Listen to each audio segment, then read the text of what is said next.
We'll discuss today the role of men in leadership positions and in the society.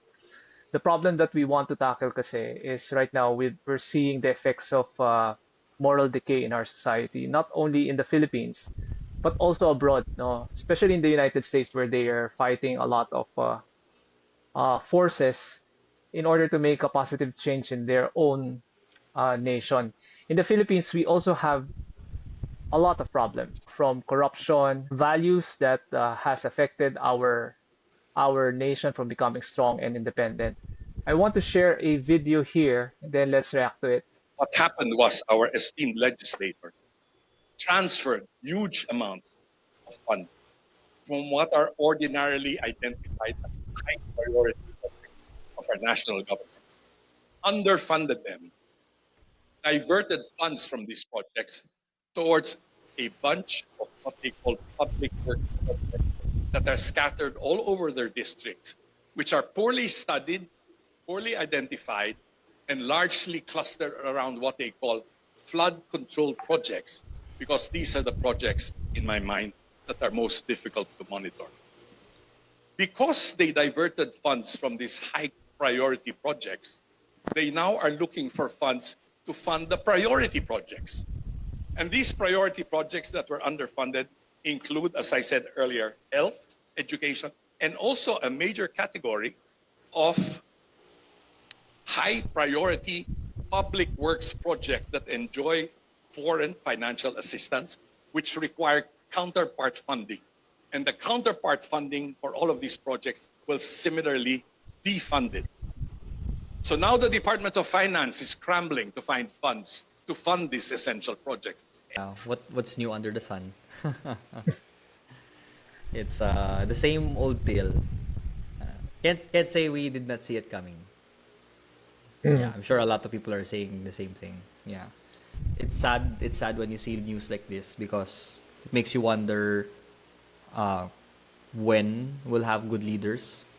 But I mean, it's the reality that we face on today. That there are really still issues when it comes to corruption, greed, abuse of power, and yeah, I mean, like obviously when that happens, it causes a lot of problems. I mean, like running out of funds. Yeah, I mean that's a big issue. I can just imagine the ripple effects of something like that in the country. Yeah, I think the battle here is long term. So that's why we are coming up with these conversations that we need to call this out and be able to contribute by starting with exploring values. We are actually reaping the disastrous effects of moral decay, from the past generation.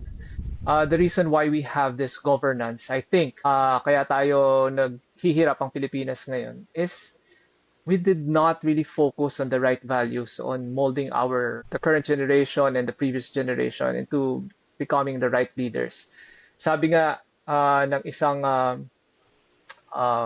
author or the one who observed something in the Philippines, we are in the weak men create hard time stage.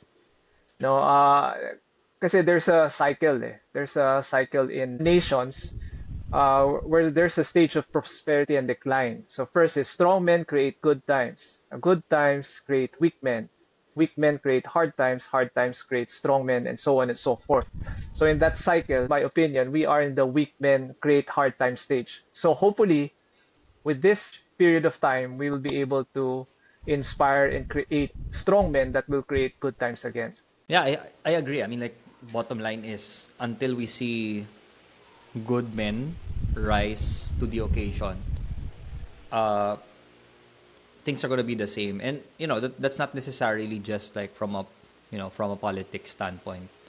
Pero I think it's really a call for all men in society, and even women, to be honest about it. I mean, like Mm. where are we gonna just sit by idly and watch, you know, this? And true enough, like I think there are we see stories of people naman who are like rising to the occasion. I can think of some people in a local setting, pero like uh, I mean, we definitely cannot wait until uh, Yeah.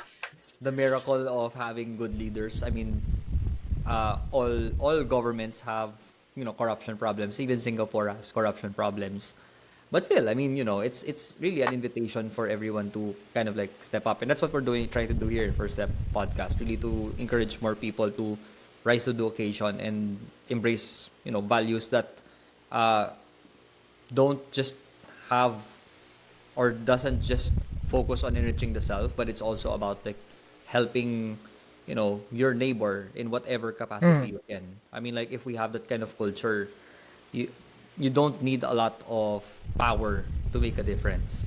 I'm just reminded talaga na parang okay, when you hear news like this, you can choose to be dismayed and say, eto na naman, corruption and all of that. Or we can see it as a challenge na parang, okay, if this is the leadership that, or this is like the scenario that's happening like at the top level, well, number one, hopefully, like if you do have like an opportunity to step up into leadership roles, then please Mm. do. And we are starting to see like more, righteous governance across the country. Pero like even like at a personal level, just it's just a stark reminder na okay, we have to start somewhere, and starting small is never like because like what you said, it is a long-term battle. So like even if you start small today, it can have positive impact in the future as well. Yeah, I agree with the ripple effect. Um, there is a journalist in the United States, Tucker Carlson, who said that the reason why we have like weak nations right now, or like societies that are in the brink of collapse, is because there are men who are weak that are in leadership positions. Sabi niya explicitly in one of his podcasts, he said that weak men are vessels of evil. They are containers of evil. Even if you are kind, but if you are weak and not courageous enough to do what is right, you will be influenced, you will be used by the bad elements to, do bad things or be controlled and manipulated.